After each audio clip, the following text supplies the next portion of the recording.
That Triathlon Show 157.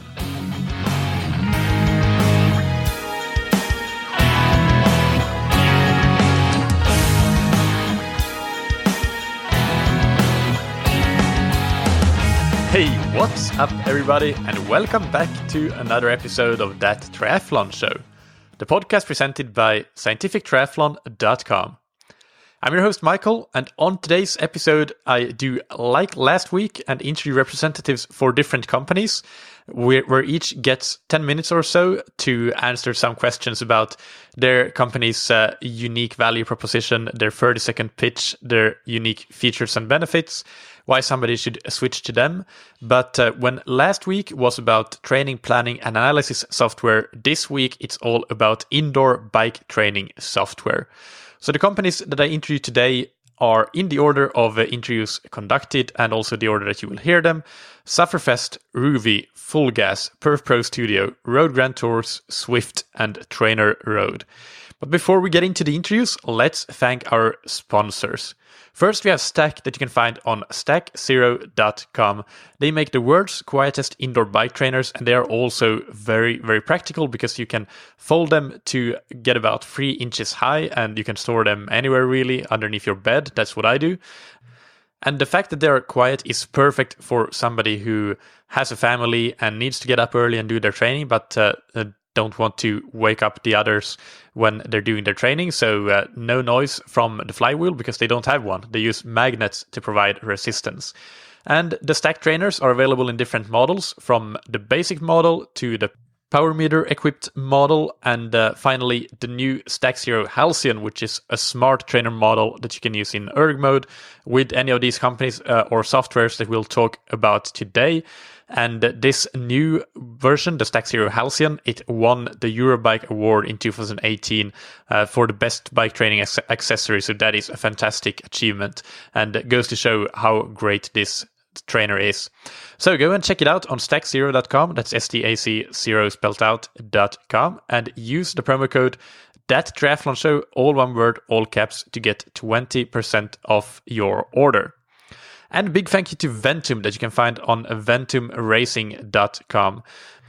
Ventum has some great options for financing and trading in your old bike, actually. They have great financing options so that you can pay off your bike in installments, but also you can trade in your current bike and get 110% of its value towards the purchase of a new Ventum bike.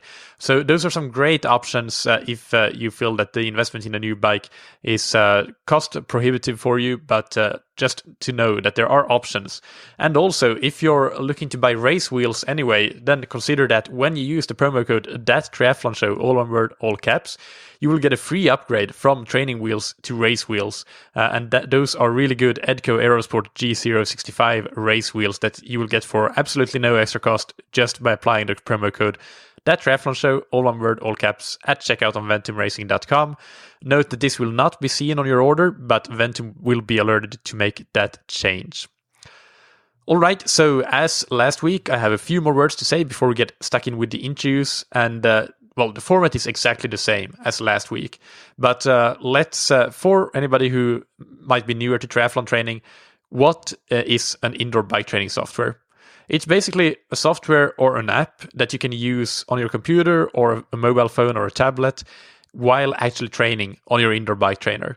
And there is some sort of communication between your bike trainer or your devices, like your power meter or your speed cadence sensor, and that app or software. Either so that the app can actually control the resistance of the trainer. For example, if you're going up a hill in the virtual world, then it might make it heavier for you to bike. Or it can be just the fact that on the screen you can see how fast you're going or how much power you're producing, that sort of thing. But there is a communication there depending on your equipment. And also, just like last week, I have not used all of these platforms. In fact, I have only used one of them by the time of this recording, at least. So this is just about basically showing you and showing me, learning myself, what different options are out there, what makes them different, and why somebody may choose to go with different companies, and somebody else might be more suited to another one. So it's really great. You can hear what the high-level overview of each of these are, and then the ones that seem the most relevant to you, you can go and read up on their websites, and you can try them out because pretty much all of these have free trials. So it's not a non-risk investment to go and try it out and see if it works for you. And if it doesn't, then you just switch to something else. And finally, again, as I said last week, don't spend too much time in research mode. Don't waste time training to not training, actually. Do not make that sacrifice.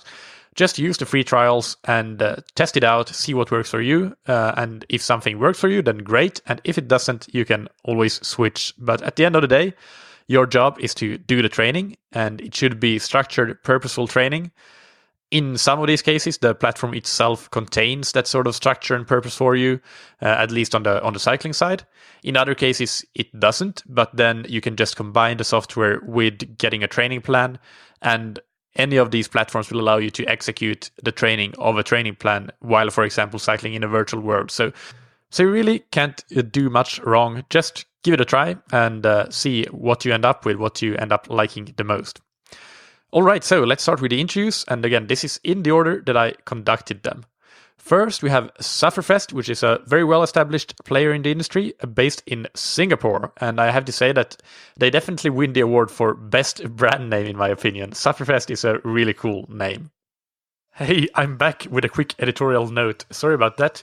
But actually, I recorded one more interview that I included in this episode because I had already finished the previous episode with the training, planning, and analysis software. And this interview is with Stephen Cheung from Exert that you've heard before on the podcast. And this Exert as a software can go in either one of those categories. It really contains a mixture of both. So it's not out of place here in the bike training software episode either. But let's just listen to this interview first, and then after that you'll hear all the other interviews that I already mentioned in the order that I mentioned. So I'm here with Stephen Cheung again from Exert, and we are going to include this episode or this interview and Exert as a platform in the bike trainer software episode, even though it's sort of a mix of both. It has capabilities that can be seen both as the training, planning, and analysis, and also the indoor bike trainer software. So, Stephen, you can answer from the perspective of both of these different scopes in all the questions. And the first question that I want to ask you is, what's your 30-second elevator pitch? Well, Michael, I think what Xert offers is that it's a front-to-back training system, so it moves much beyond just the training software itself. What we have is a smart training platform that really uses your bike or your running power meter to allow you to self-coach and also to reach your fitness goals. And by smart, we mean that it's really adaptive.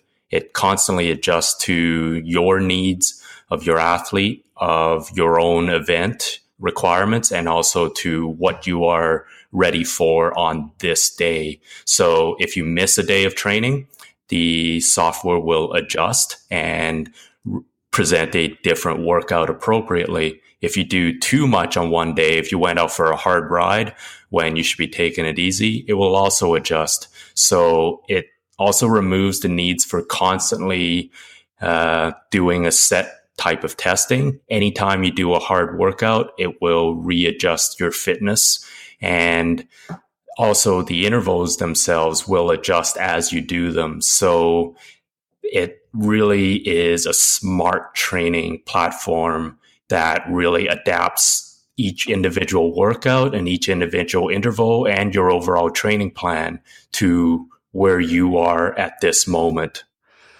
Perfect. So I think let's start with that training plan, because that's something that I think a lot of listeners will be interested in learning more about, especially the self-coached athletes. Can you tell us what's the user experience and what's it like when you sign up for Exert and you put in your event, and then what happens? How does the training plan, how is it created, and what happens then as you go through the training?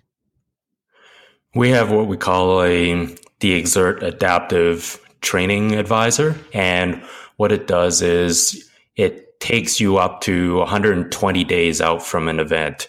And then from there, the first 45 days, it is built as a very periodized base training period. The second 45 days is a build period. And then the final 30 days leading up to the event is a peak type of training phase. So every day you are presented with a range of suggested workouts. So depending on what phase of training that you are in relative in those 120 days, and also, again, what you are ready for on that particular day. So when I said that it was a smart software, it knows that we model fitness based on anywhere from 1 to 5 stars, with 5 being the most fit. And so, for example, if you are at a fitness of around 2 stars right now, it is not going to recommend a 4 or 5 star, very, very difficult, hard workout, because it knows that you don't really have a good chance of finishing that kind of workout. So that's one level at which the software is smart. It presents you with a workout that can be hard, but not too hard for you on any particular day. It also knows on that day what you are ready for in terms of, again, if you went and did a really hard group ride the day before and you are very tired, Exert will know that, and it won't necessarily recommend another hard workout for you. It might recommend an endurance type of workout, very easy workout, or a recovery ride. And the other thing that it will do is it will adapt an individual workout to your unique fitness signature. We model fitness based on 3 parameters: your threshold power, your high intensity energy, which is very analogous to your anaerobic work capacity, and also your peak power, rather than just a single FTP model. And so you may be a very sprinter type of rider, very punchy type of rider, and it will adapt an individual workout to your unique characteristics. Whereas I may be more of an endurance type of rider. We may have the exact same threshold power and be the exact same weight, but the intervals will be individually adapted to our unique signature. So every day you will get a range of recommended workouts. You can just directly pick one of them, or you can still choose your own workout. You can also choose to do a Zwift ride or any other ride, and each day the software will adjust to what you have done and what you are ready for. Yeah, so for those listeners interested that haven't listened to the episode with Steven and Armando, the founder of Xert, that was back in an episode that I don't remember the number of, but I'll make sure to link to it in the show notes, and we discuss all of this modeling and the fitness parameters, and that will, for the skeptics, it will perhaps go a long way to explain how this sort of adaptive training plan can actually work and be beneficial. But since we are in the bike indoor training software episode, what does it look like now when you choose your workout and you go and do it? What different options do you have for actually executing that workout? You have a variety of different workouts. You can choose to run it on your Garmin. We have an Exert workout player that is directly integrated into your Garmin. So anytime you choose a workout, it will automatically be loaded onto your Garmin. And with your smart trainer, it will automatically work on there. So theoretically, you don't need anything else. You just need your smart trainer and your Garmin head unit and your power meter, and it will adjust everything directly as is. Another option that you can run is you can run things on the website itself, so that you do not need to have a Garmin head unit. You can also run it we have an iOS app that will control your smart trainer. We also have an Android app that will do the same thing. The other thing that you can do is, if you really like riding on Zwift, but you want to also get the benefits of Exert, we have a direct workout import model now into Zwift so that you can select an individual workout on Exert, export it as a ZWO file, and then it will open up directly as a custom workout on Zwift itself. So it will look exactly in terms of the user interface as if you were choosing a workout to do on Zwift itself. So there's a whole variety of ways in which you can actually run the software. So what's the minimum? You mentioned these in already, but to wrap it up, like what equipment is needed at a minimum to use Exert? The minimum equipment would be a power meter or a smart trainer. So if you have a smart trainer like a Kicker or a Cyclops hammer, you don't even need a power meter on your bike. So it can run it directly off of that. It can run it with simply your iOS device, whether it's a tablet or a phone or a Android device. So that would be the absolute bare minimum, having a smart trainer and either a phone, Android or iOS. So that would be the bare minimum. All right. But if you have the power meter, then you can use it on a non-smart trainer, and you can even use it outside, correct? With the app. The Absolutely. Yeah.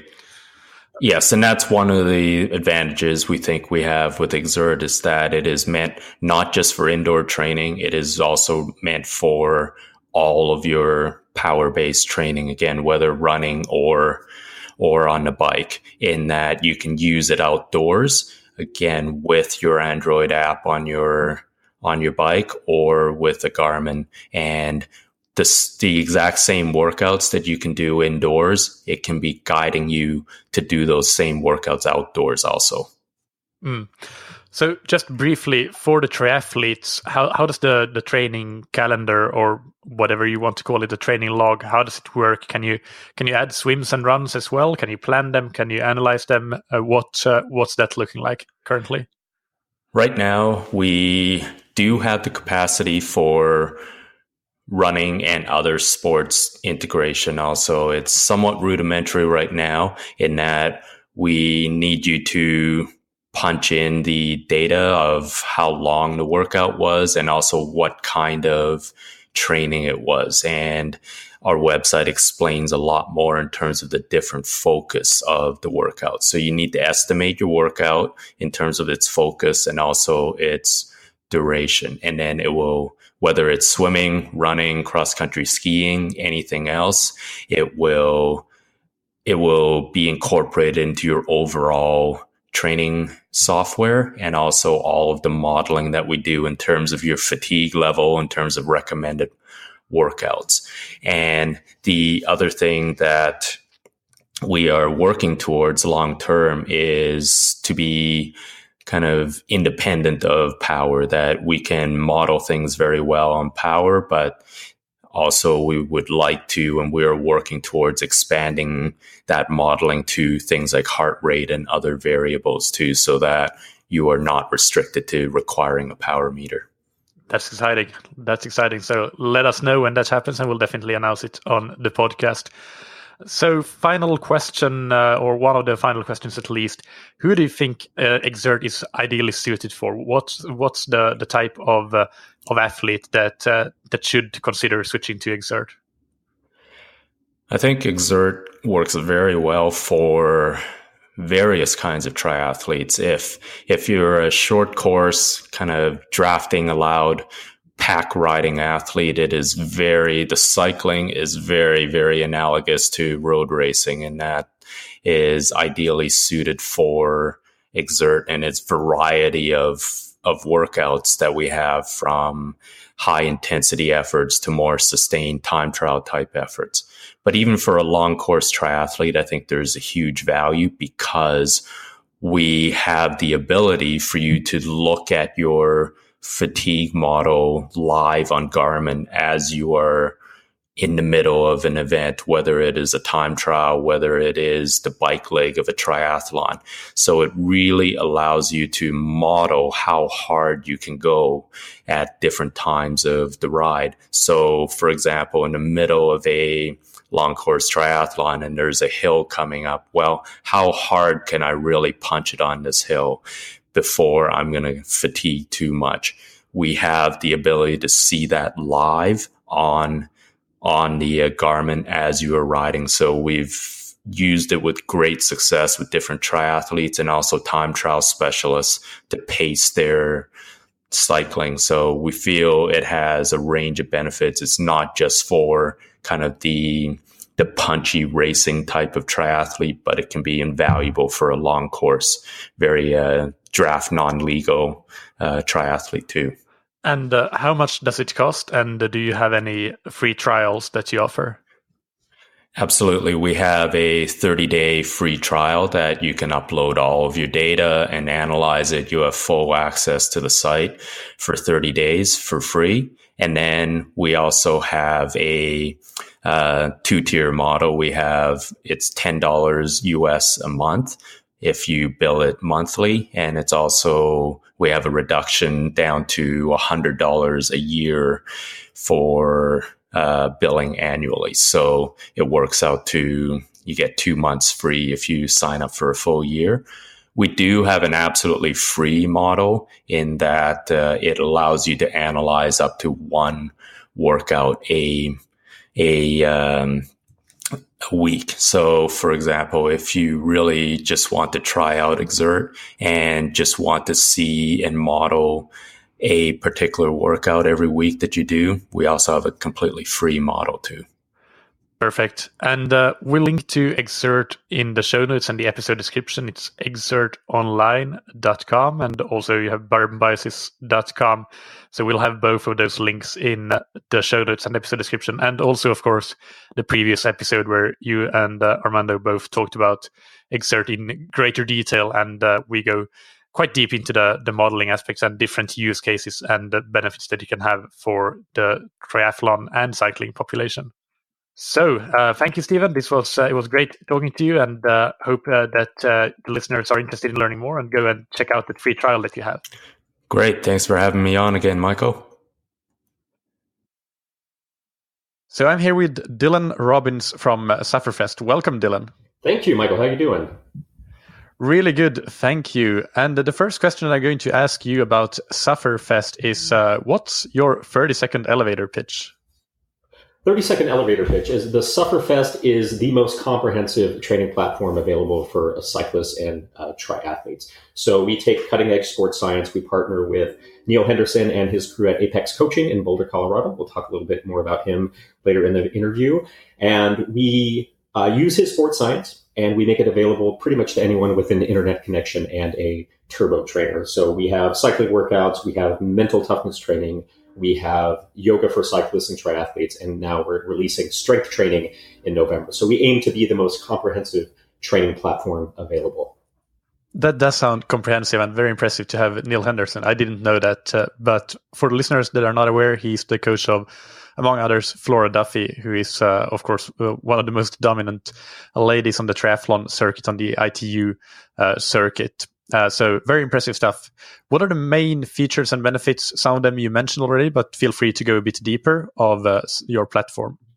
So our whole philosophy is that training programs should be integrated. So as opposed to having, your triathlon, your cycling, your running, and your swim workouts over here, and then maybe your strength training over here and your mental training over here, we aim to integrate them into one plan. So as I mentioned, we work with Neil Henderson and his crew at Apex, Matt Casson, also one of his athletes who is a very accomplished coach in his own right, to create integrated training plans. We have plans for cycling, all the disciplines, road, cyclocross, mountain bike, but we also have triathlon plans for Olympic sprint distance, half IM, and full IM, and they integrate all the aspects of our platform. But I think what really distinguishes us, in addition to the comprehensive nature of what we offer for one subscription, is our four-dimensional power platform. So this was developed with Neil at Apex. And as you mentioned, Neil, his palmares are pretty impressive. Cam Dye, Evelyn Stevens, Rowan Dennis, Taylor Knibb, and Flora Duffy. He's coached all of these athletes in addition to amateur athletes out of his studio there in Boulder. But he helped us develop something called 4-dimensional power. And what that is it's a 1-hour testing protocol that measures not just FTP, but it measures your neuromuscular power, your maximal aerobic power, your functional threshold power, and your anaerobic capacity. And what it does is it gives a complete power profile of an athlete. So it shows exactly how they produce power across those 4 metrics. And then the app will tailor all of the power targets in the workouts to match your unique profile. So 2 athletes that could have the exact same FTP, functional threshold power, but vastly different MAP, AC, or neuromuscular power, they're going to get completely different workouts, even if technically they're doing the same session, because we map those targets to their unique values. And what that does is it ensures that you're working at the correct intensity to get stronger. So someone who has better neuromuscular power, maybe they're not getting these training stimulus they need out of a workout that's solely based on FTP measurements. And how that is relevant to triathletes is triathletes tend to assume that because they're doing steady state efforts that they need to just train steady state, but that's not the case. Neil has found in his research when he was the director at the Boulder Center for Sports Medicine, and then in his work with his athletes, that if you don't train the other aspects of how you produce power, in particular maximal aerobic power, that kind of acts as a ceiling on your FTP. So if you're only doing steady state efforts and not doing high intensity training, then you're going to bump up against that MAP ceiling and your FTP is not going to go up. So in working with Cam and his other triathletes, he incorporates these high intensity interval sessions that are mapped to their particular power profile that helps raise that MAP so that they can raise their FTP and perform better in those steady state efforts. So I think that's really what we offer in addition to that comprehensive nature is workouts that are tailored to an athlete's complete power profile. They're not assuming based upon your FTP that you can produce power at these different levels. We know exactly what you're capable of across the spectrum. That's absolutely true. Like from a sports science standpoint, FTP, an athlete's FTP is produced differently depending on the athlete's individual makeup. So, that's great to hear that you use that. And out of curiosity, it's not directly related to how a listener may find your platform or not, but just from a sports science standpoint, do you find that those differences are mostly found at or above the FTP, or are the workouts scaled also quite significantly below FTP at those more lower intensity interval levels as well? It's typically at or above. So there are athletes have different percentages of their maximal aerobic power in relation to their FTP, their anaerobic capacity in relation to their FTP. And it's typically those supra threshold efforts that we see a lot of difference. So again, 2 athletes with the same FTP, one might be a sprinter, one might be someone who can handle repeated efforts a lot more effectively, but workouts that are just based upon percentage of FTP aren't going to provide the effective training stimulus to those 2 athletes. So we do see it more in supra threshold efforts, not really below. Okay, yeah, that's interesting. The reason I ask is that as a coach, I use WKO and can, with WKO, identify those sorts of power makeup differences in athletes, but the individualization of power zones in WKO only comes into play at or above the FTP. So I wanted to clarify if that's also sort of what you do. That is the case. So let's go to the next question, which is what makes your software. Actually, you already explained this really well. My next question on the list is what makes your software unique? So if you just wrap it up really quickly, and also you can answer at the same time, why should somebody on a different platform or none at all consider switching to you? I think our kind of unique offering is that we provide everything that you need in order to get stronger, tougher, and faster in one platform. And again, it's integrated into one training plan. So really, you don't have to think. All you have to do is fire up the app and do the work, do the workouts and the activities that are assigned for that day. So that the comprehensive nature of it means that you're going to get stronger, tougher, and faster quicker because it is all integrated. We take that into account. Also, the personalized nature of it is we don't treat you as a single number. We look at the totality of who you are as an athlete and tailor your training accordingly. So our training plans are designed specifically for your four-dimensional power results. So if you are someone who has a sprinting weakness or a sustained weakness, we have specific plans that will develop your strengths while improving your weakness. So if you want truly individualized, comprehensive training, the Sufferfest is the best option out there. And what type of athlete is Sufferfest ideally suited for? Our users run the gamut from the amateur enthusiast that just likes to do the occasional sportif or grand fondo, all the way up until the professional athlete. Like, for example, like I said, Cam Dye uses our workouts with Neil Henderson in order to get some high intensity training into his program. So we really run the gamut. So it's we're really geared towards the time crunched athlete. So our workouts are designed to get maximum benefit with minimum time. The yoga sessions are less than 15 minutes. The mental training, mental toughness program is designed to take very little time out of your week, as is the strength training. So it's really for that time-crunched athlete who wants to maximize the benefit from the limited time they do have to train. I want to ask about the strength training and mental training. How many times per week are those meant to be done roughly, and how long are those sessions? So the mental training, it depends upon the week, but it's typically 2 sessions per week. They are audio modules with a workbook that you do some exercises, and they usually only take about 10, 15 minutes per day. So you're not adding much in terms of training volume, if you want to call it volume, to your week. And the same with the strength training. It's a progressive bodyweight-based circuit program designed specifically to improve your performance on the bike. So we're not adding mass or anything like that. These are functional exercises. And it's a progression that covers about 24 weeks. And at the beginning of that progression, it's usually only 2 sessions per week. And at the beginning, they're only 12 minutes long. And as you go through the progression, I think the longest session we have is about 45 minutes as you get towards the last of that 24-week progression. So really, it's not adding a bunch of time to your training schedule.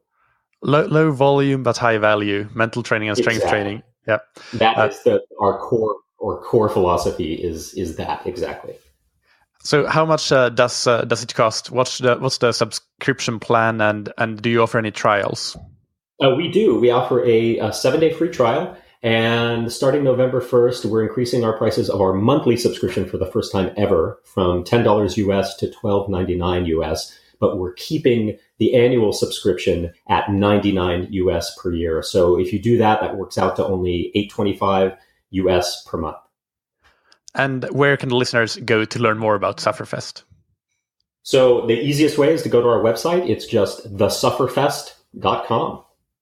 Perfect. And it will be linked up in the show notes, of course. And thank you so much, Dylan, for taking some time to answer these questions. It's helped me learn about Sufferfest because I haven't used it. I'll be honest about that.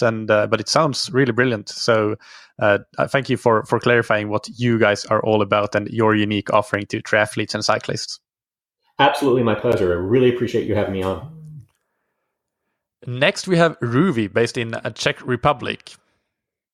I'm here with Peter Samek from Rouvy. Welcome, Peter. Hi. It's great to be here and be able to welcome you as well. Your software is actually new to me, but some of my listeners pointed out that yours is becoming very popular. So let's just dive right in. What's your 30-second elevator pitch about Rouvy? Okay, thank you, Miguel. Rouvy is the indoor cycling software with the focus on reality. You need the indoor trainer, bike, and our Rouvy, and we will control the indoor trainers based on GPS elevation profile. You will see the real video synchronized with your speed, and you will ride the stage from the Tour de France almost like in real. So we are trying to bring the outdoors inside. But Rouvy is complex. It means we offer also structured workouts, free ride training. You can synchronize your workouts of day with training peaks and more and more.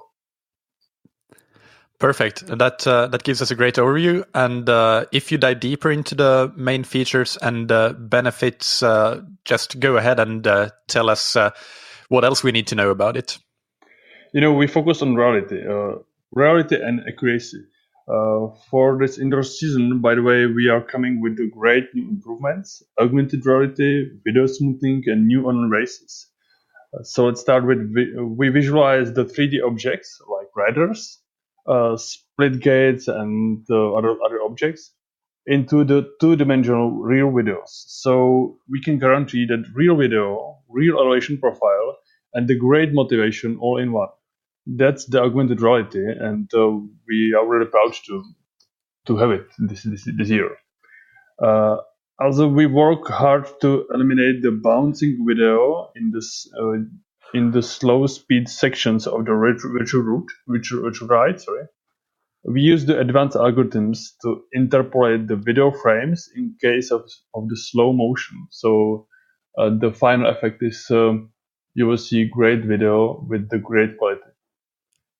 And in December, we plan to release the beta version of the new online races. We will combine the augmented roads with the online riding, so you can ride against your friends online like Zwift, but on real roads. And of course, it's not a game. We focus still on the reality and accuracy. So this gives me at least some idea of how you stand out from some of the other software that are out there. But if you can clarify that, what is your unique selling point compared to other software, and why should somebody who is potentially on a different platform consider switching to Rouvy? We really believe that Rouvy is the unique mix of the complex indoor cycling software and the very high-tech features like augmented roads and video smoothing. So again, it's about simulation of the outdoors inside. Do you like European Alpine passes, Tour de France, or any other nice road? You can ride it at home, make fun with friends via online races, and we can guarantee that you will enjoy it. Do you have the Dolomites there? Because I really miss the Dolomites.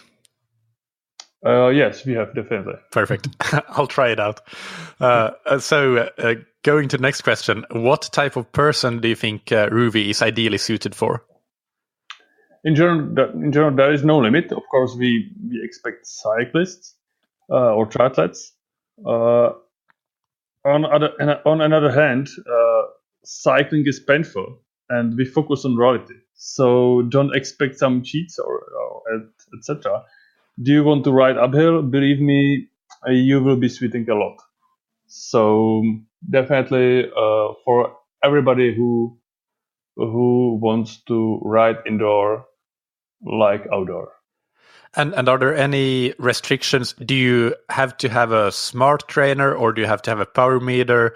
Do you support different sorts of setups in that way, or how does that work?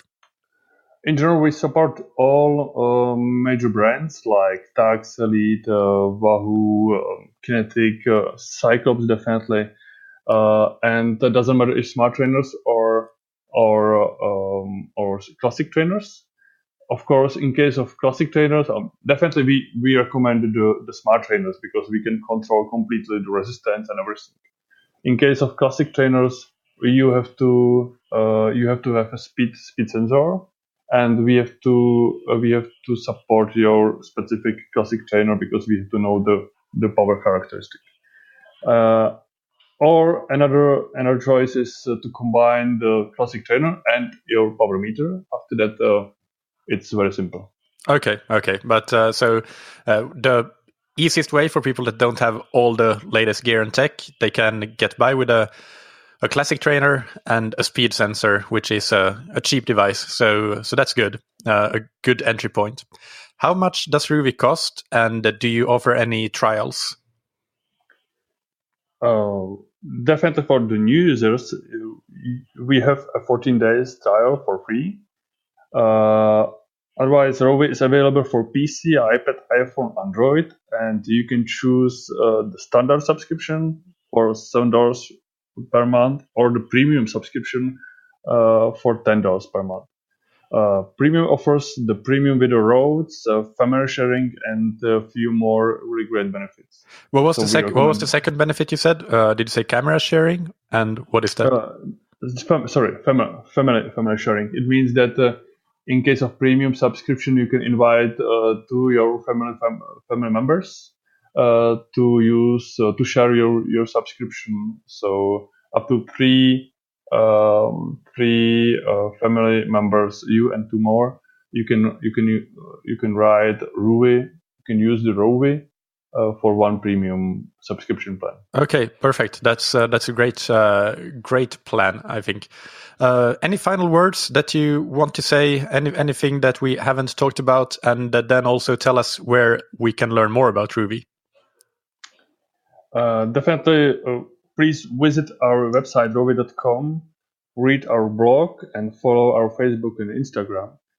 We are releasing the official public beta of the augmented roads the 1st of November, and in December we will release the beta of online races. And believe me, it's a big. You definitely could try it.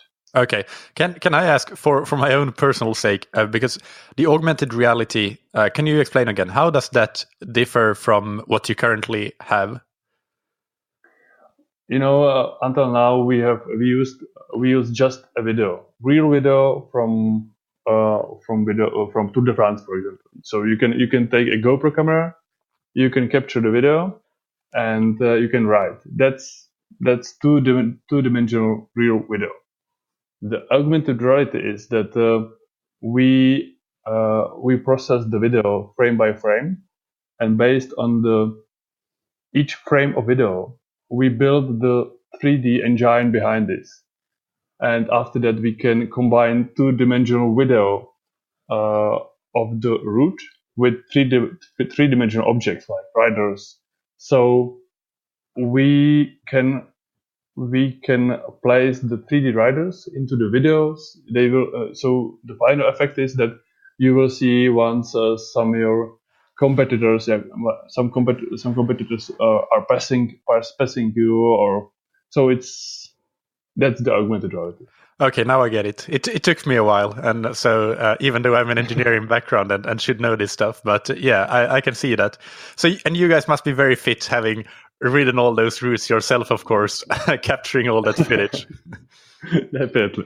Okay, it was great talking to you, Peter. Talk to you again soon. Bye. Thank you very much. Bye-bye. And on the other side of the world, we have Fulgaz from Melbourne, Australia. So I'm here with Mike Lucas, who is the founder of Fulgaz. Welcome to the show, Mike. Hello. Thanks for having me. Great to be here with you and learn more about this platform that I have to admit I hadn't heard about before. One of my listeners suggested it when I posted on Facebook that I was doing this kind of episode. So let's hear your 30-second elevator pitch about Fulgaz. Thanks for that. At Fulgaz, our mission is simple. It's to recreate great rides from around the world as realistically as possible. So we do that with 4K video, our own unique technology to process all the ride data, and lots of sophisticated trainer control to make it feel real. And then we try and package that up in something, into an app that's really simple and easy to use. Perfect. That sums it up brilliantly. And if we dig a little bit deeper into the features and benefits, feel free to expand freely upon any of those things that you already mentioned, or add new things to the mix here. Sure. Yeah. So the idea is that we, as I said in that little summary there, we'll find rides and get them recorded. So that might be the Kona course, it might be Alpe d'Huez, but it might be some quirky little road round the back streets of somewhere in Denmark. It could be anywhere. But just like we all ride outside to get fit, if you ride those same roads indoors, you still get fit. So the more closely we can recreate that, the more specific the training benefit is, and hopefully your brain thinks you're outside. It makes it a bit more fun, yes, when the brain thinks you're outside and not inside. Yeah. So what makes you unique? Because there are other platforms, software that also do similar things. And sure. What is your unique proposition here? Okay. It's all filmed on bikes. So you'll find at the moment, if you look at other video training apps, they'll either be filmed with the camera bolted to a car at the kind of high end, or it's random people just uploading stuff themselves. And it's hard. There's lots of issues with data not syncing to videos, GPS dropping out and so on and so forth. So at the input end, it's always filmed on a bike, so therefore it can be down gravel tracks or in the middle of fondos and so on, and it's going at the right speed. And secondly, it's all curated, so it's all very carefully synced to make sure the data is in time with the video. And it's the skill level and technology needed to get that right is above what just random people bunging content onto a platform can achieve. Got it. And you broke up a little bit for me here, the first sentence. So you said it's all, was it 4K, or what was it that you said there at the very beginning? Okay, so everything that's been filmed in the last year is 4K. And then the year, I guess you could sort of say the year before, because it's been around for a few years now, about 3 years. So everything this year's been 4K. The year before that, it was sort of 1080. And when it first started, kind of 720 to 1080. Okay. And whilst obviously not everyone has a 4K TV, it still looks a lot better even on a smaller screen. Yeah, got it. So really, what makes you unique is the quality of the footage, but also how you sync it, etc., and make it appear real as you're training inside, but you really make it as a good experience that makes you almost think that you're outside. Yeah. And I spent years as a cycling coach and a triathlon coach, and as someone who used to race, so I know what it looks like and feels like to ride. So it's been, I guess, a personal obsession to be able to recreate that. And do you have somebody who is perfectly suited for your software within the athletic population, a certain type of athlete that would be the ideal fit for you? Well, of course, as the founder, I think everybody's suitable. But in reality, I think it's for some people, it's the only thing they use indoors, and they just like that escapism. Some people use it for their easier training, and some people use it for all of their hill training. So we have one of our users used to race the Tour de France a lot, an Australian called Patrick Yonker. And he still goes and does Tour de France trips. So he'll take people on tours. So what he does is he gets fit for that by riding up and down mountains in Fulgaz. And he loves it. I couldn't do that twice a day, but he likes it. Yeah. And of course, the software makes the resistance of the trainer sync with the grade and so on, I assume? Yes, that's correct. So it syncs with the grade, but also the video speeds up and slows down with your effort. So for Pat, as he's getting fit to go away, he will, start off doing quite slow times up the mountains. Then he'll get quicker and quicker. Yeah. Okay, now that sounds great. One more thing about the rides that you have. Like, how big is your library, and how many? Yeah, good question. There's about 400 rides now, and we've currently got about 100 that we're finishing processing that we need to get online through the winter. Okay. And how long are those rides typically, or does it vary a lot? They vary from the shortest one is a little hill loop that's 3 minutes, and the longest one is probably the entire Kona Ironman course. Okay. So there's a good variety there. So what's the price of the software, and do you offer any trials? Everyone gets a 2-week free trial, and that's unlimited access. They can use it as much as they like. It's $9.90 a month, or there's a discount if you buy a year at a time. Okay, perfect. And finally, where can the listeners learn more about Fulgaz? Our website, fulgaz.com. Or download the app from the App Store for iOS or the Apple TV App Store. And Apple TV would be the best experience. Okay. We'll link to all of that in the show notes. But does that mean that you have to be an iPhone or iPad user or Apple TV to be able to use your platform? Correct, it does. Yeah. Okay. All right. Thank you, Mike. This has been very useful, and I've enjoyed chatting with you about Fulgaz. No problem at all. Ever have any more questions, just get in touch. Perfect. Bye. And our next interview is with PerfPro Studio from the United States. And heads up, if you are a coach or you own a studio and do group classes or similar, then you should listen up a little bit extra here, because this platform doesn't just work for personal use at home, but it actually allows you to set up group workouts in a studio, which is a cool and quite unique feature. All right, so I'm here with Drew from PerfPro Studio, and the first question that I want to ask you, Drew, that I ask everybody is, what is your 30-second elevator pitch? 30-second elevator pitch. So that's it's been a while since I've had an interview, so almost had to look that one up. But I think PerfPro Studio fulfills a need in the athletic trainer market. It provides the workouts for home use and commercial use, especially using all different types of trainers, bike trainers, treadmills, rowers, that kind of thing. And these can all be mixed and matched together. So I have a lot of studios that do group RIC type workouts where they've got treadmills and bikes set up and they can hop back and forth. So it really creates a unique setup for a lot of home use and studio settings. Can you explain that? Because I think that a lot of listeners probably aren't familiar with you and your software. I wasn't, at least, until some listeners tipped me off about you.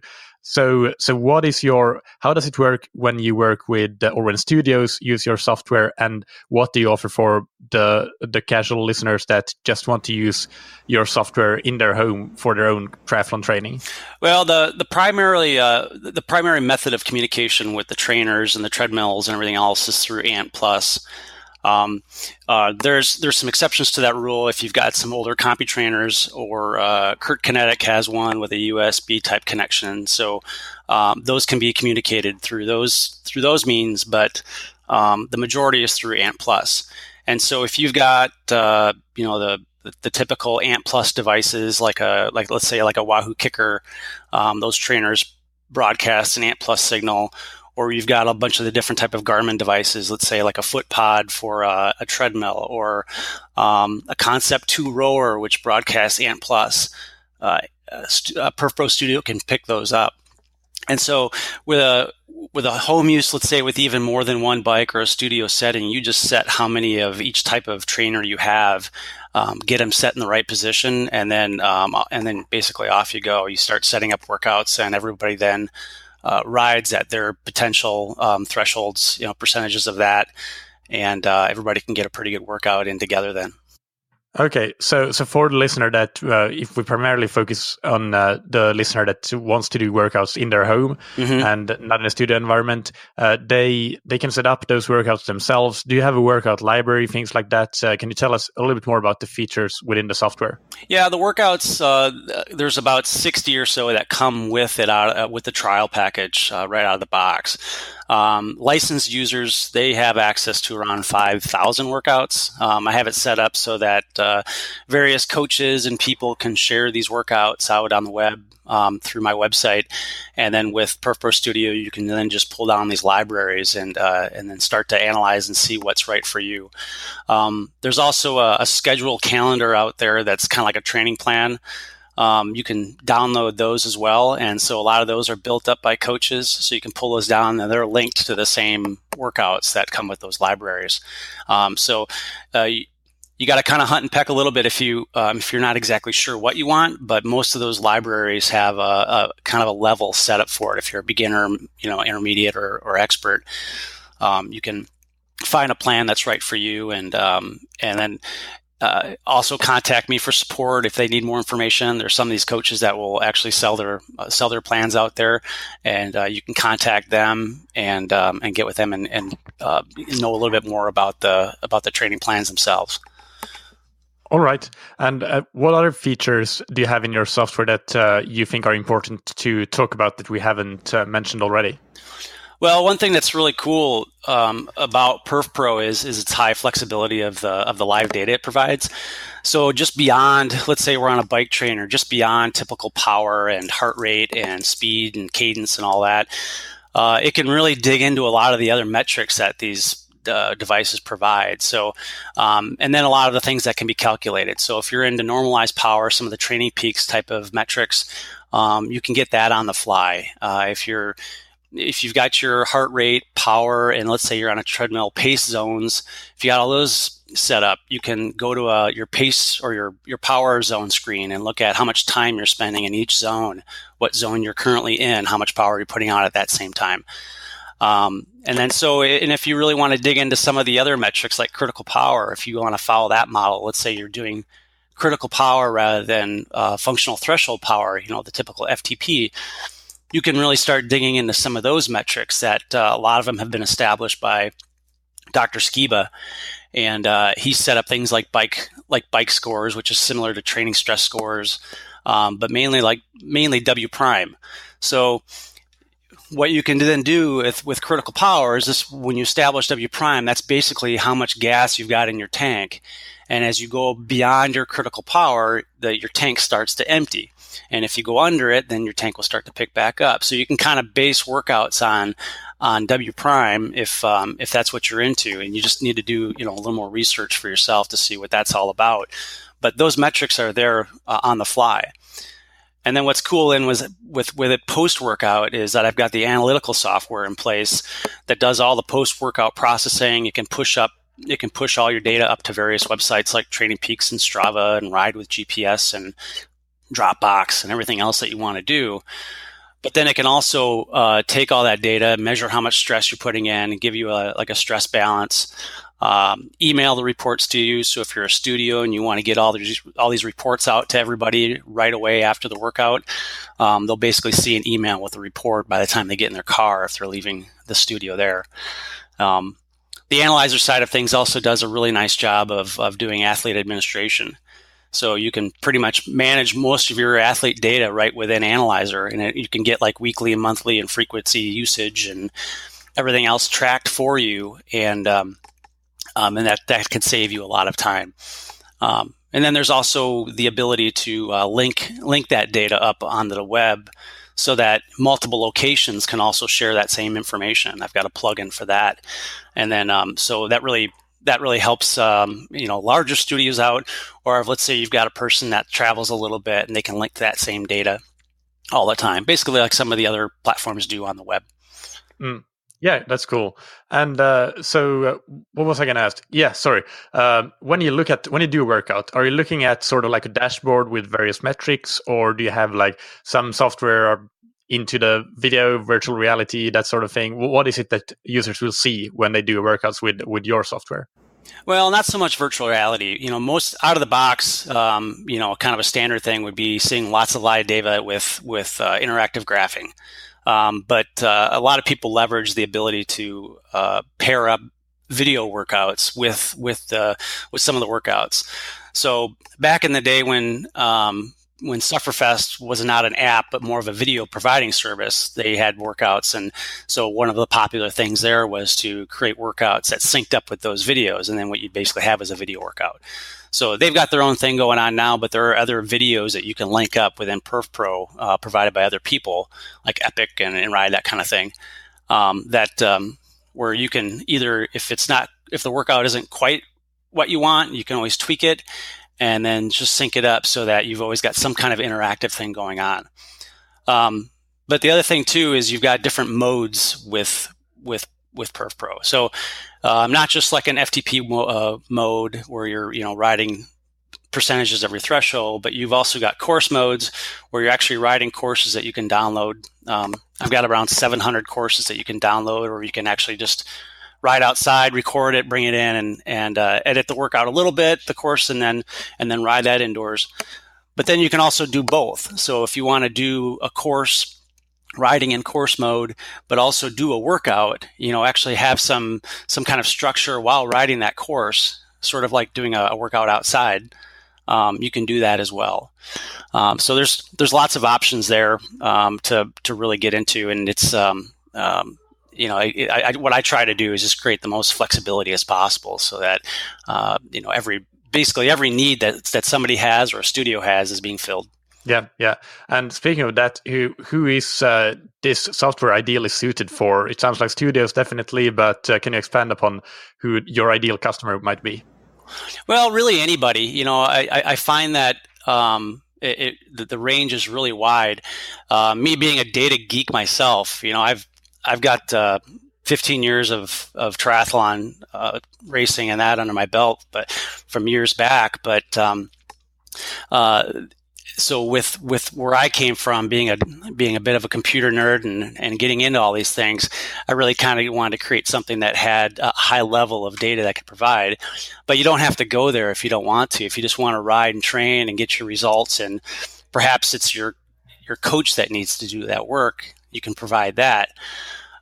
So it can really be a wide range. And then, and then today's world, everybody has multiple different platforms of things, so if, I have Netflix, but maybe I also like Hulu, so I'll have them both. Well, if you're in the TrainerRoad camp, maybe you're also using PerfPro for other things, just depending on what kind of mood you're in.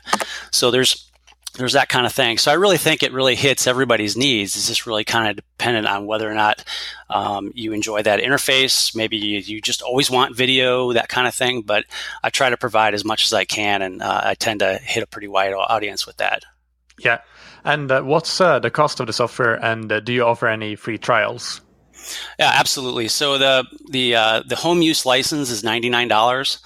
And it's been that way for quite a while. But you get 2 weeks to try it out, no matter if you're home use or a studio with 40 trainers. And I have some with that many. It's all the same. You get a 2-week trial. A lot of times studios need a little bit more time. I can offer that. That's not a big deal. But the price for the studio stuff goes up as the number of riders that want to train at the same time goes up. So I have a 6-rider license, an 8, a 12, and then basically an unlimited if you really want to go super high. Yeah, and that 99 license for the home use, it's a one-time payment, I guess. Yep, that's a one-time fee. Yep. Okay, I'm still managing to do the non-subscription, and that's making many people happy. Yeah, I would assume so in this day and age. Yes, absolutely. Yep. All right. So where can listeners go to learn more about you and your software?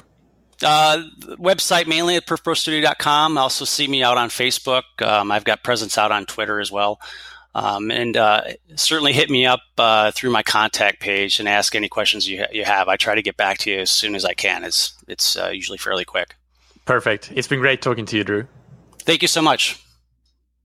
And now moving on to RoadGrandTours. Right now, I don't remember from which country this company is based. So I don't know. The accent might make it clear in the interview or not. I guess we'll just have to find out. But anyway, it's RoadGrandTours. So now I'm happy to welcome Alex Serban, founder of RoadGrandTours, to that triathlon show. Alex, how are you? I'm good. Nice to be here. Thank you for inviting me. Let's start with the first question that I ask everybody that is on this episode, and that is, what is your and RoadGrandTours 30-second elevator pitch? Well, it's the 5-second elevator pitch is a cycling simulator. The 30-second one is that it's a free and open cycling simulator with a couple of goals. The first one is to bring the best experience to anybody using the platform. So really transport people to those nice cycling roads and make them feel like they're really cycling and interacting with their friends and so on. So we're aiming for the best possible experience from a user experience point of view, from a graphics point of view, and all that. And the second one is that we want to make it as accessible as possible to everybody. We want to make sure that anybody that has any interest in sort of using the virtual space to have a cycling experience has access to it, from obviously the community, any sort of like cyclist out there, to any club, team or a company building bikes or anything like that. We want everybody to be able to take advantage of this really cool potential that virtual cycling has.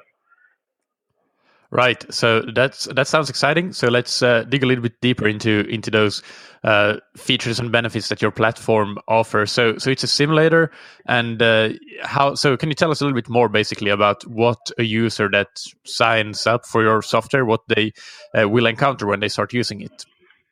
So first of all, ride a couple of these very well-known roads that mean a lot to cyclists. So we have the Ventoux. We've actually taken it offline for a little bit to overhaul it. But we have the Ventoux, we have the Stelvio Pass, we have a couple of race circuits around Berlin and London. We have the Cap Formentor route on Mallorca, which is a big destination for a lot of Europeans going there when the weather is not fantastic. And we're looking to add more and more of these. So the first one is, I guess, is the exploration, the ability to ride these roads exactly as if we were there, because the physics are realistic and the graphics are realistic. So we're aiming to make people feel like they're actually riding on these roads. The second one is obviously the social element, the fact that you see other cyclists on the road and you can chat with them and you can draft them and you can ride together. We've just launched events, and these are events that the community can organize and obviously participate in. So if anybody wants to have a race, let's say around the 8-bar circuit in Berlin or Canary Wharf in London on Saturday night at 8 p.m., they can just set that up. Say, like I want to do a 20-lap race around Canary Wharf, and then that's all they do. They click one button and they get a web page that they can put on Facebook and invite their friends to join the race. And, an hour before the event, they will get an email, go ahead, join, and then the event starts. And after that, they get the results. So these are the first things. Like, you can explore roads, you can hang out with people, you can ride with your friends, you can meet other people, and you can have your own event. We also do Strava segments, and what we believe is sort of an exciting way to visualize them. We make them feel like mini races. So you have a start gate and an end gate, and there's barriers on the side, and we'll soon be adding people cheering you on the sides and so on. But the whole point, this is just the start. This is the beginning. We want to open the platform. We want to make sure that anybody that has an idea out there and wants to organize an event or any kind of experience in the virtual space has the ability to do that. So, for example, we want to be able to hold e-fondos. Like bring in the most popular grand fondos around the world that a lot of people want to participate in. Bring those indoors. So give the ability to organizers to be able to have digital versions of their roads and reproduce the event, so that they don't only hold it once a year for a limited amount of people. They can hold it multiple times a year and make it available to anybody around the world. That sounds really cool, and thank you for that explanation. It definitely makes me understand a lot better what you're all about. So really cool things. So what is it you feel that makes your software unique? Because there are other simulators out there. So why should somebody who is on some other simulator platform or just another cycling training platform in general consider switching to you guys?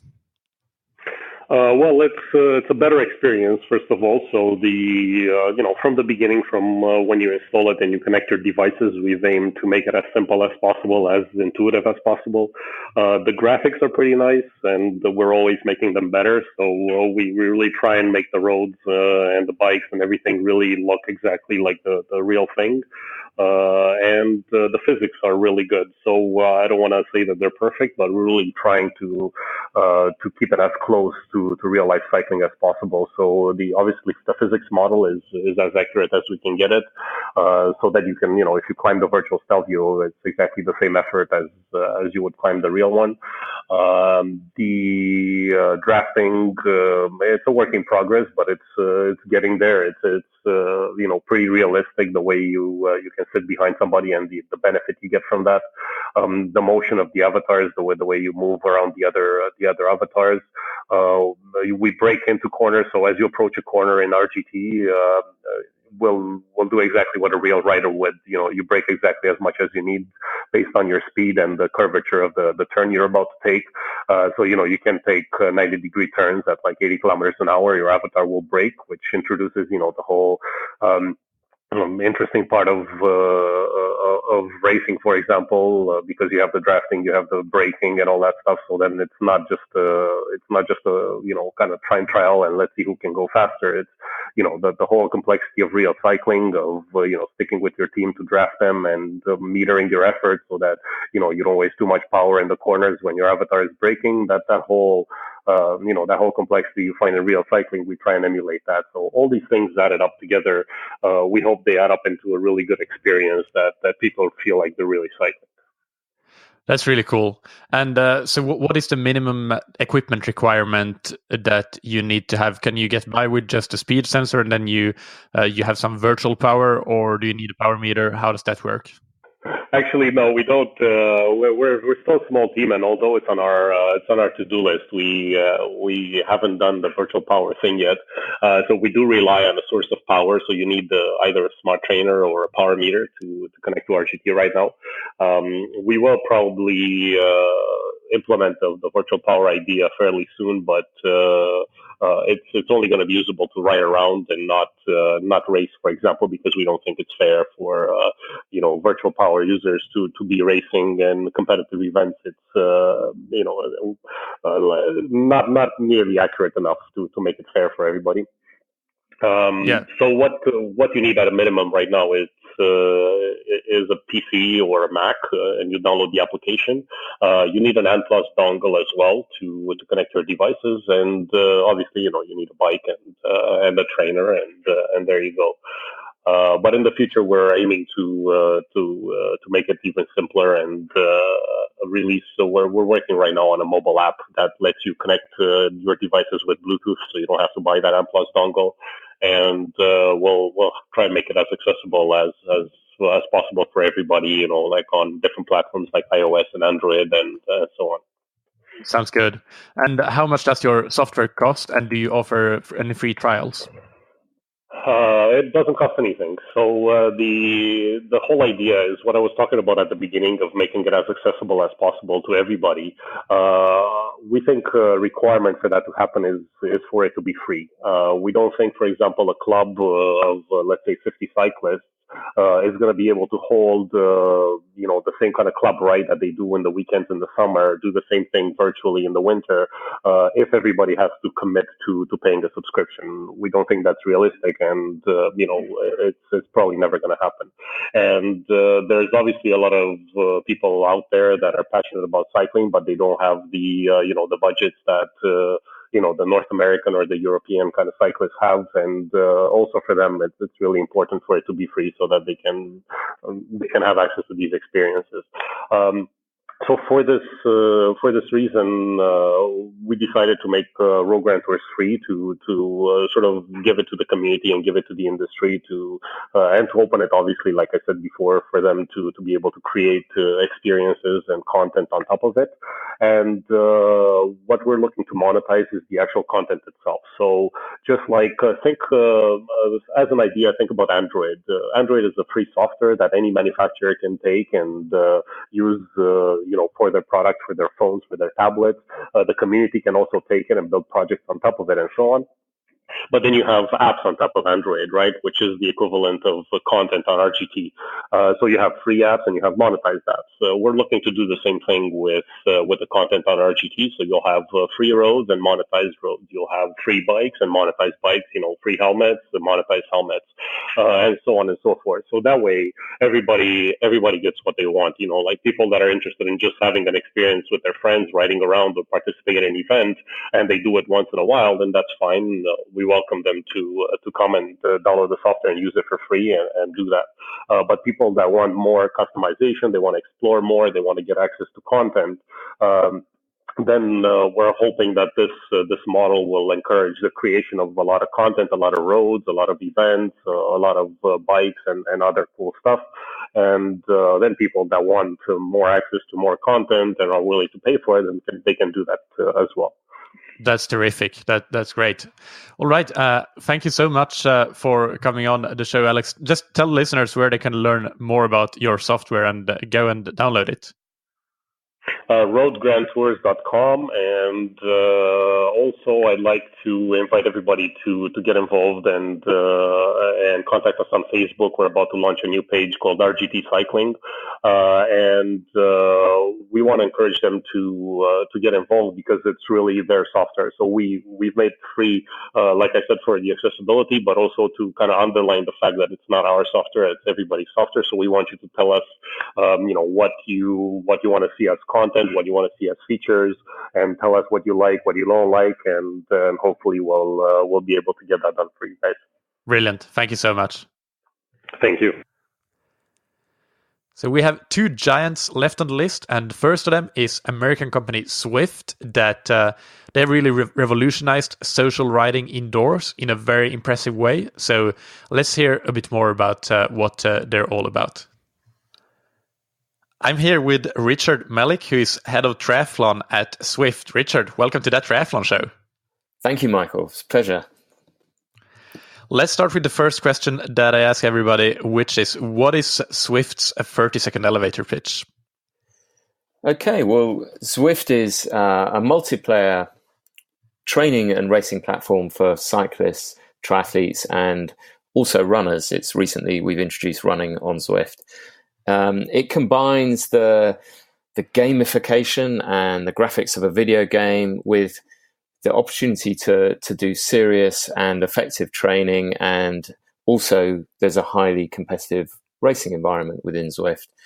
But what really sets Zwift apart from the competition, if you like, is we have a very large and engaged community. It's a very social platform, and at any time when you're on Zwift, there will be thousands of other cyclists and triathletes, doing similar workouts and races or group rides or just solo rides to you. So it's a very social platform.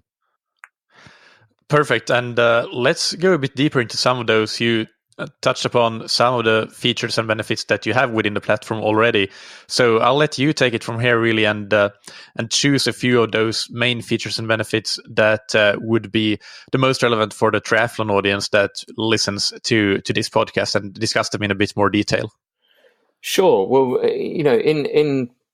in essence, we have 5 worlds now within Zwift. We have one fantasy world called Watopia, which is an island that has several thousand meters of climbing options. You can climb effectively a replica of Alpe d'Huez within that world, or you can choose a fairly flat course if you want to. So there's the opportunity to do pretty much any kind of training that you like in terms of the actual the place that you want to train, the kind of course that you want to train on. And then we have 4 other worlds that are digitized. We have a New York course that's just been launched, Innsbruck, Richmond, and the London course. So there's a variety of courses to choose, but within that, there's, as I touched on before, there's several different ways you can interact with Zwift. You can just get on and do a ride and pretend you're effectively riding outdoors when you're riding indoors in a controlled environment. Or you can choose one of our more social platforms. You can do a workout. You can do a structured workout on your own or in a group environment. And the group workouts, we kind of rubber band everybody together. So as long as everybody's doing the same relative intensity, so let's say everybody's doing 100% of FTP for 5 minutes, everybody stays together. Even if one person's FTP is 400 watts and another person's is 200 watts, they'll ride together because they're both doing 100% of FTP, and that's incredibly motivating. You know, we had an event last year. So this is can I just cut in here? This is actually quite interesting because some other platforms that I've already talked with them, they have sort of a different concept with like a physics-based model, if you will, where actually if you're riding at an FTP which is a lot higher than your buddy's FTP that is riding next to you in that virtual world, then you will be riding faster and you will get away. But so you approach it quite differently there compared to many others. For group workouts, group workouts have their own functionality where exactly that. We level it so that anybody can ride with anyone else in effectively a kind of a peloton, a training peloton. So to give an example of that, we did a group workout with Lionel Sanders last year where he provided the workout to us. It was a workout that he was planning to do anyway that day. We inputted it into Zwift, and then 330 people were able to do that workout with Lionel at the same time as Lionel. And Lionel had a little beacon above him showing where he was in the peloton. And he was doing 400 watts at the same time everyone else was doing sort of 200 to 300 watts, but everybody rides together. And the interesting thing was Lionel was a bit concerned that it would impact his workout negatively, having to ride with other people. But actually, he put on Instagram afterwards that it was the best workout he did last winter, because it was he got so motivated with riding with 300 people that it really helped him in his workout. And of course, everyone else absolutely loved riding with Lionel. So yeah, group workouts are really, particularly with a triathlon audience, a really popular functionality that we have. Okay, got it. And then the other functionalities that you have, they don't necessarily work the same way. So races, for example, and any potential other functionalities that I'm not aware of yet. Yeah, Can you expand upon that? Yeah, so racing is about as true to life as you can get in terms of road racing. It has there are drafting algorithms within the game. So if you're in a group of 10 or 15 cyclists all working together, the guy on the front is working much harder than the guy in the middle of the pack. And you know, if you go on a breakaway, you're going to have to push a lot more watts than the people sitting in the pack behind you. And you know, so it's a very advanced algorithm that makes the racing very, very realistic. We have you know, some top semi-pro cyclists using our platform for their racing over the course of really throughout the year, but particularly in the winter to sort of sharpen their racing. And again, you know, talking to triathletes, some triathletes love the racing element. There's no question that you will push yourself to new limits doing some bike racing. It's a slightly different kind of training. It's much more high intensity intervals and then rests and you know, there's not too much steady state training within a race. But someone like Lionel, again, I don't want to keep referring to Lionel, but he particularly loves, you know, working racing into his training program. So he'll maybe do a 3-hour session and do a 1-hour workout followed by an hour's race for a really high intensity interval session, and then follow it up with another hour of maybe some longer steady state training, and gets his intervals in that way, because he knows he'll push the kind of watts that it's very hard to motivate himself to push outside of a racing environment. Yeah, definitely. As a coach, I think that's valuable to every now and then. If you can't race, you live in the northern hemisphere and winter is coming here, so there's not much racing going on, then it might be difficult to reach that last few percentage points of your capability unless you're in a race situation. But you provide an outlet to do so virtually indoors on the trainer. So that's great. So now let's talk a little bit about...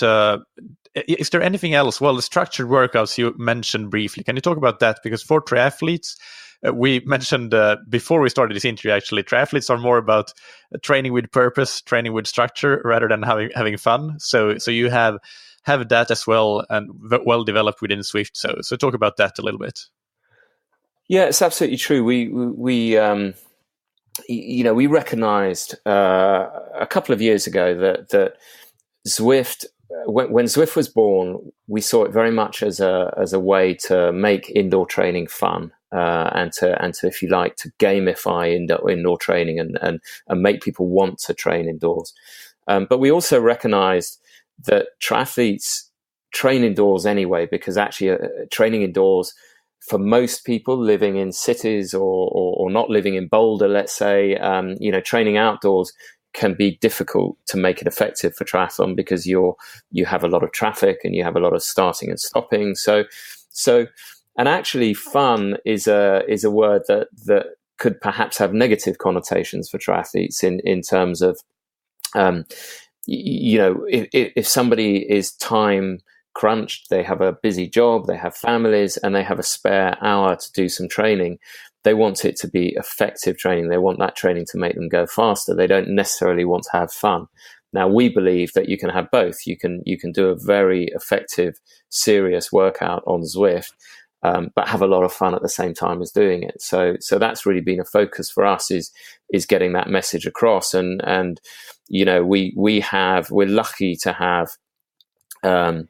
just about 50 of the world's top triathletes now on Zwift, and they are using it. And the feedback we get from them is it's making them faster. It really is. And a good example of that is Jan Frodeno started using the platform in January, and he said to us that he probably wouldn't use it very much because he lives in beautiful, Girona during the summer and Noosa during the winter. But he's ridden over 10,000 kilometers on Zwift this year since January. And, up until his injury, he's had an amazing season. So he wouldn't be riding on Zwift if he wasn't finding it effective. And same goes for all the pros that ride Zwift. So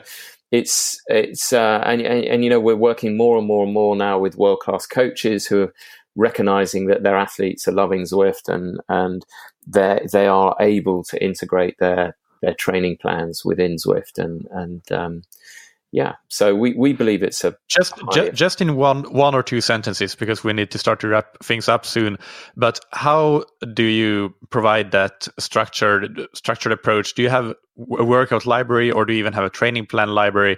Just very briefly, so that the listeners can get sort of an idea of how that works. Sure, we have all of the above, really. We have some standalone training workouts in a library. We have training plans, but we also give the functionality where a coach can provide training workouts within, for instance, Training Peaks. If an athlete and coach are using Training Peaks, they can put an athlete's workout in Training Peaks. And when the athlete logs into Zwift, as long as they've connected their Zwift account to their Training Peaks account, that workout will show up in Zwift on the day that they need to do that workout. So that's okay. I think some of my athletes probably use this without me even knowing about this functionality. All right. So again, I'll challenge you to keep this very brief. But if somebody is considering switching to, or why should somebody consider switching to your platform if they're on another platform currently? What is it that makes Zwift unique compared to your competitors? Well, it's an easy question to answer, because there are some other excellent platforms out there. What they lack compared to Zwift is the community, and we've got an incredibly engaged community of hundreds of thousands of athletes using Zwift. So yeah, you're never alone working out on Zwift, and we believe that's what makes Zwift so compelling. Brilliant. And how much does it cost? And do you offer any free trials? We do. It costs $15 a month to subscribe to Zwift, and there is a 7-day free trial to test the platform out. Brilliant. And Zwift.com is the URL where the listeners can go and learn more, and we'll link that up in the show notes. Any social media outlets where you're also active that you want to plug here? Any what, sorry? Social media accounts that you have, any particular Instagram or Facebook, or where do you find that you have the most good content that listeners that are interested should follow you? Yeah, well, there's particularly we have a Go Zwift social accounts across Twitter and Instagram and Facebook, but we also have a Go Zwift Try dedicated account that has specific content for triathletes. So okay, that's good. That's good to know. All right, thank you so much, Richard. It's been great to have you on and hear more about Zwift. That's an absolute pleasure. Thanks for having us.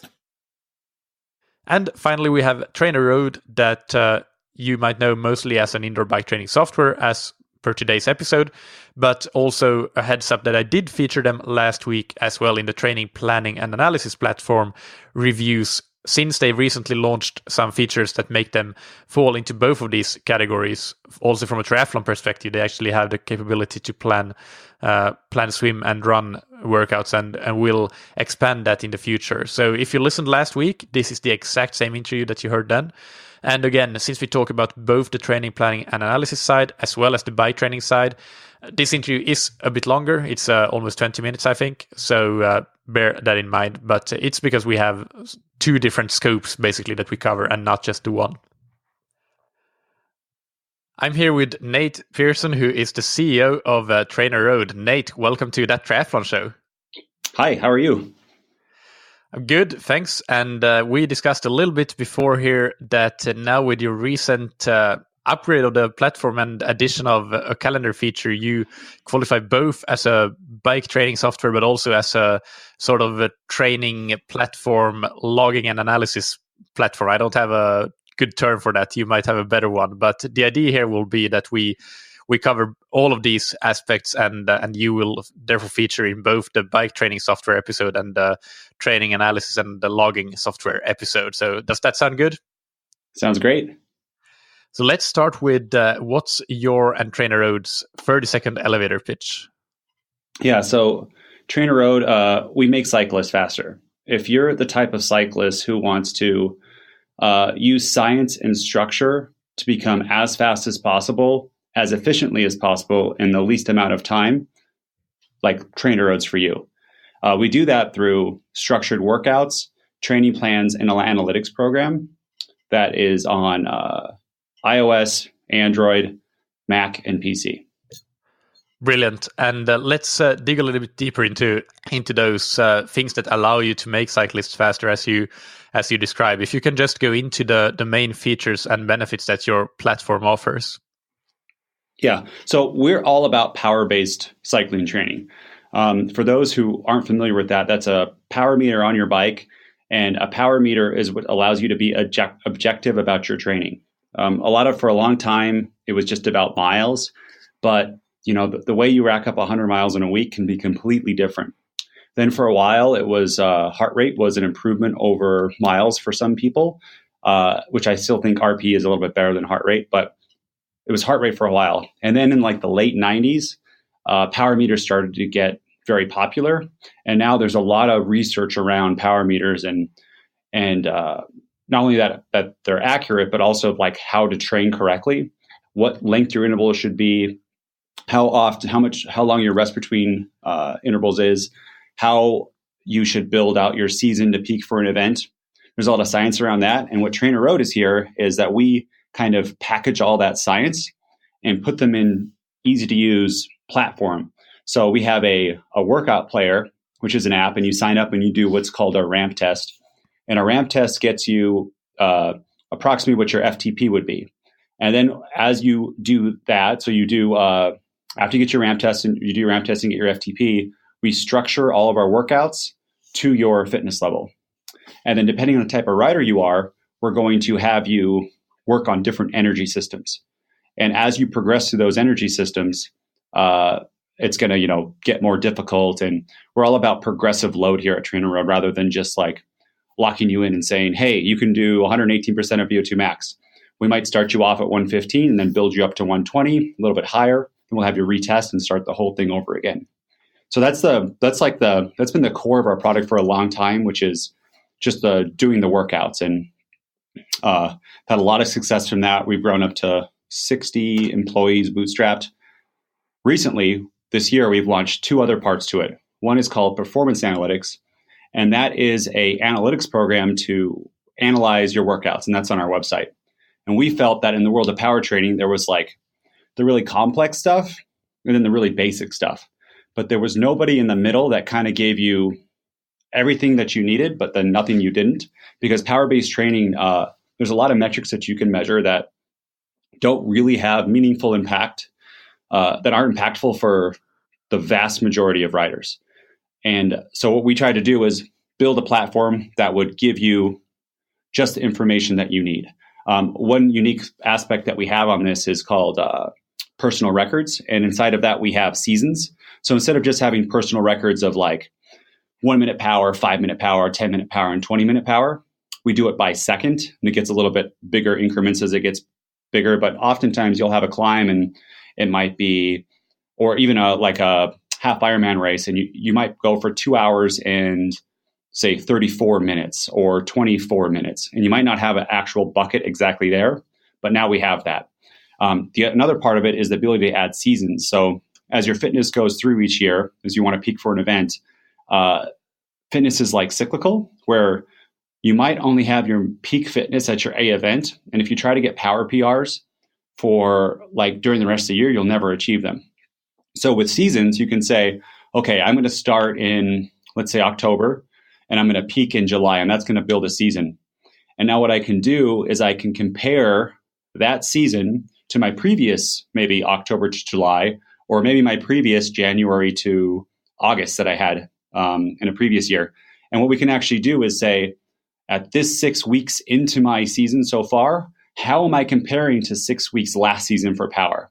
And hopefully, even though you're not as strong as your A race, you're starting at a bigger base level. So that's performance analytics in a nutshell. There's a whole bunch of more really cool stuff in that. The last part that we launched is a training calendar.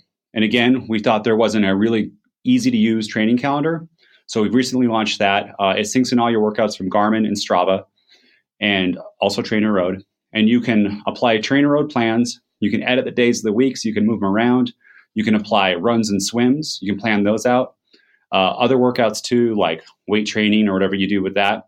You can also, push and pull weeks, all the things you would think you would be able to do in a calendar, copy weeks, copy workouts, but also do another thing that's pretty cool, which is mark certain events as races. You can see your training stress score, like kind of evolve as you plan out your whole season, and add annotations. So what those are basically kind of like in Google or in Google Calendar when you can do all day events, but these are more like notes. So you can say, for this week I was sick, for this week I was traveling, and they're color coded, and it's really cool. So that's kind of, there's a whole bunch there, but that's it kind of in a nutshell. And this training calendar, it's a fully fledged calendar and tool for triathletes as well, so that you can get your training stress score from run workouts, etc., and not just the cycling workouts. Exactly. So you can estimate them, and you can also type in the run and swim TSS. The part we don't have right now, which we will be building, is right now you have to mark them as complete, which I know isn't the best outcome. We will be building over this next winter, after do a few more things, to be able to suck in the runs and swims that you have recorded on your devices. So running is very common to record it. Swimming is getting more common. But for now, you have to either type in your TSS. We have like an estimator there for based on RPE, you can get TSS, which is more accurate than you would think. But yeah, so for triathletes, you can definitely plan your bike runs and swims and manage your training stress load for all three across the season.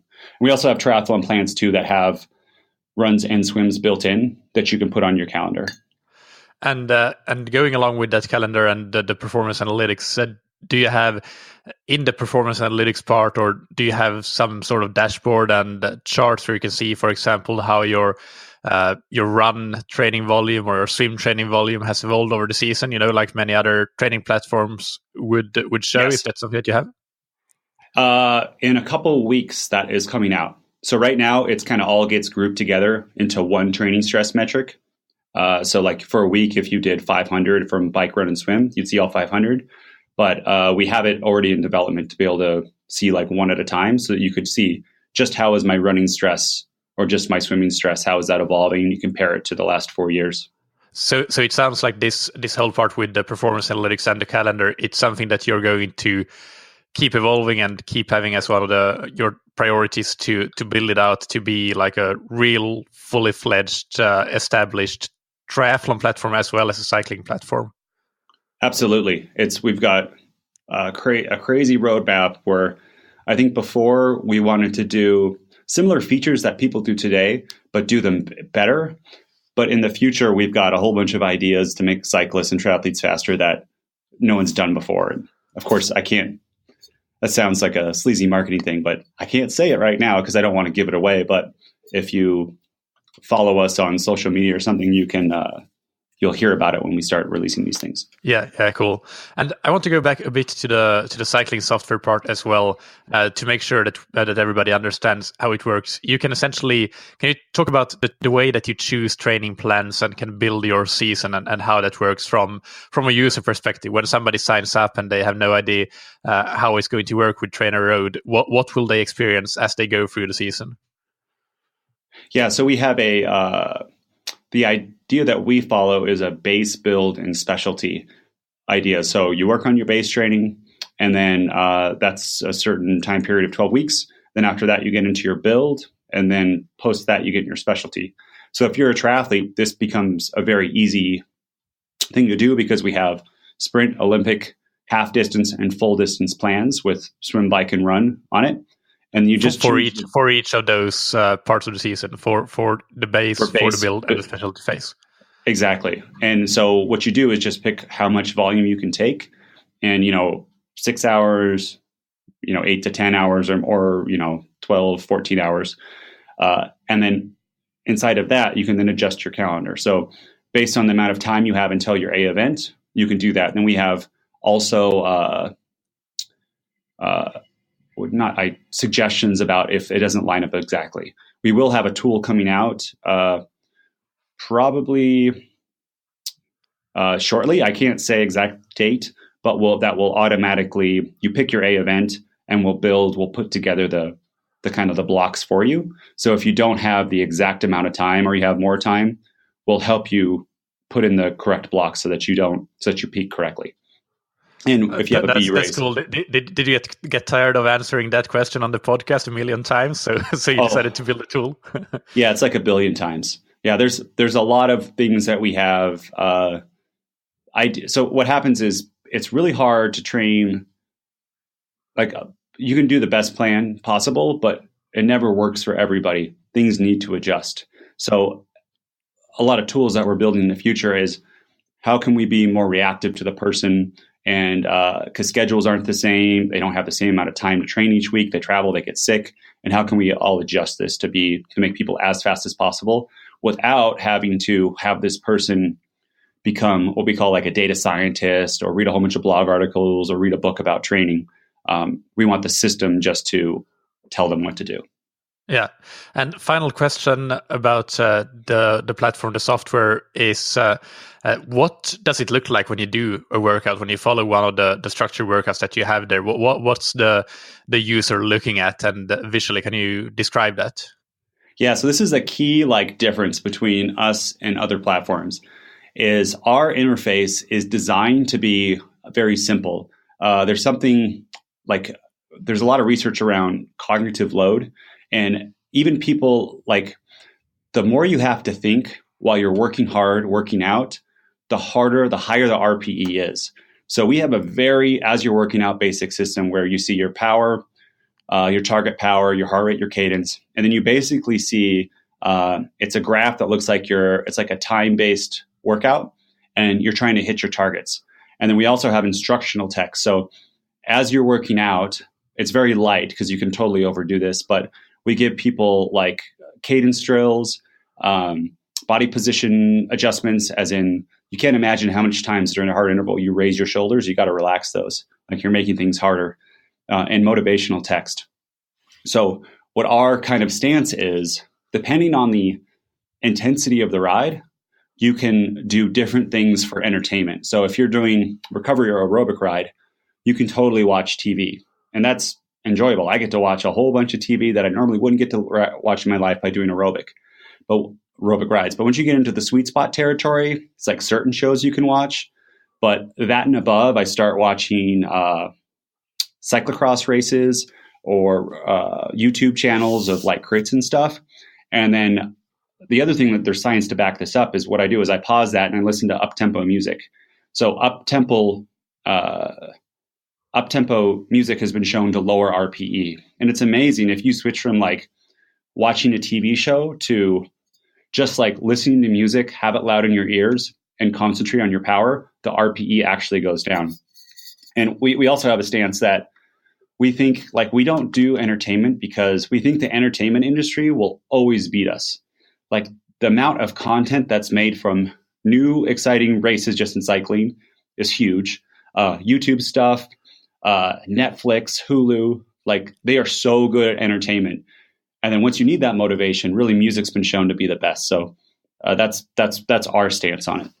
Yeah, no, that's a really interesting stance, and it really does make you unique for sure. Which brings me to my final question: why should somebody who is not on TrainerRoad currently consider switching to you? Like if they use a different platform? Yeah, for example, or they don't use any platform at all. But yeah, let's assume that they use some platform. Yeah, the best case is like if you look around and look at, we have a forum.trainer.com. You can ask the question in there, talk to other people. Our platform is known to make cyclists faster. Like if you just want to be entertained or feel like you worked out hard but not actually get faster, you can use other people's stuff. I know that sounds kind of mean, but we really focus on the science and the performance aspect of it. We only care about you be able to do more watts at a higher level or be more repeatable and peak for your events. And the best way to do it is to look at what other users have said. So if you go into our forum, you go into like Reddit or something like that and post a question about people switching, you will see that people have significant improvements. They get a lot faster when they go over to TrainerRoad. And how much does it cost? And do you offer any free trials? Yeah, so we're $15 a month or $129 a year. And we have a 30-day money-back guarantee. So basically, you can free trial it for 30 days. And even if you sign up for a year, and within those 30 days, if you go to your account on the website, you can get a full refund. Got it. Perfect. And TrainerRoad.com is your website. So I guess that's the best place to learn more. But you also have a great podcast, which is Ask a Cycling Coach podcast. So we'll have all of those things linked to in the show notes. Is there anything, social media, your forums perhaps, that you want to highlight as well for the listeners that want to learn more about you? Yeah, we have forum.trainerroad.com. Another thing, people don't realize kind of our scope as much. Like, I don't know if we've done a good job of saying this, but we have right now 1.5 million workouts coming to our platform every month. And our podcast gets around 100,000 listens a week. So what I'm saying this is we are very popular. We're not a kind of like a scrappy upstart trying to convince people. We're an established company, which I think making really great tools. And again, read the reviews of our podcast, go to forum.trainer.com, read what other people say. And that's the best selling point. I mean, you can listen to me all day, but listen to actual cyclists who've gotten faster. Yeah, I'm one, and triathletes. I'm somebody who's used TrainerRoad. I actually don't use any platform at the moment because I've been training mostly on the roads recently for various reasons. But I do think that it's an absolutely fantastic platform, and it made me a lot faster when I was using it. And hopefully, I can move into a bigger apartment soon, and then I can try out all of these platforms again that I've been learning more about. But yeah, I have to say that TrainerRoad is really fantastic. For our triathletes too, like I used to be a triathlete, that's how I got started. We just went to Kona and did episodes. We talked to 4 people, 2 of which only used TrainerRoad to qualify for Kona and to execute at Kona. They were doing blazing fast bike splits, like 4:45 or something like that, like really fast. But it's really great you can listen to those episodes and kind of see how triathletes use TrainerRoad. People have qualified for Kona only using our training plans. A lot of people. There's a surprising amount of people who qualify for Kona that are TrainerRoad users. Yeah. Okay, thank you so much, Nate. We went a bit over time, but since you are both a training platform and a cycling platform, I guess that is okay. It was great having you on, and I'll talk to you again soon. Thank you. Okay, I hope that you enjoyed this episode and last week's episode as well. If you have any feedback, if you like these types of episodes, then feel free to send it in to me on michael@scientifictriathlon.com. That's Michael with a K. Or you can comment in the comment section on the show notes page.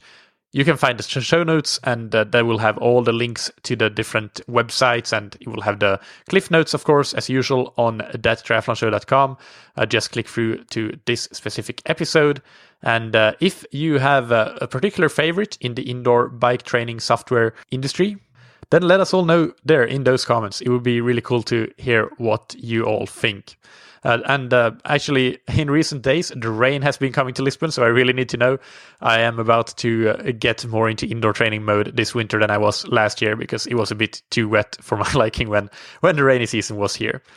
All right, so that's about it. Finally, let's thank our sponsors, Ventum, that you can find on ventumracing.com. They make super fast triathlon bikes that are also easy to travel with, to pack, and to build back up. And actually, one of their super bikes is the Ventum C, which is now my non-draft bike that I will be racing on next season. And I love it because it comes from the same mold as the Ventum 1, the flagship model, but it comes at an entry-level price point. So that's really something that I think for most listeners, the Ventum C might be the bike to go to rather than the Ventum 1. But although the Ventum 1 is the flagship model for a reason, it is even more impressive than the Ventum C. So if you have the cash to spare, definitely check that out as well. And of course, check out the road bike options that are coming down the line, already available for pre-order.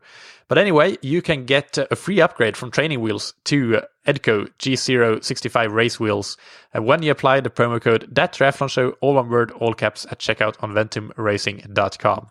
And a big thanks to Stack, that you can find on stack0.com. That's STAC0 spelled out.com. That's where you can check out all their different trainer models. All of them are completely silent, and all of them are portable, and they fold up in a really small, low stack that you can keep underneath your bed, for example. And they have models from the Smart Trainer option Halcyon to the base model that is super affordable despite all of its great features like the complete silence, no wear and tear on the bike and the wheels and the tires. So check all them out and see which one is best for you. Whichever one you go with, you can get 20% off with the promo code ThatTriathlonShow, all one word, all caps, on stack0.com. Thank you, as always, for listening. Keep training smart and keep loving triathlon.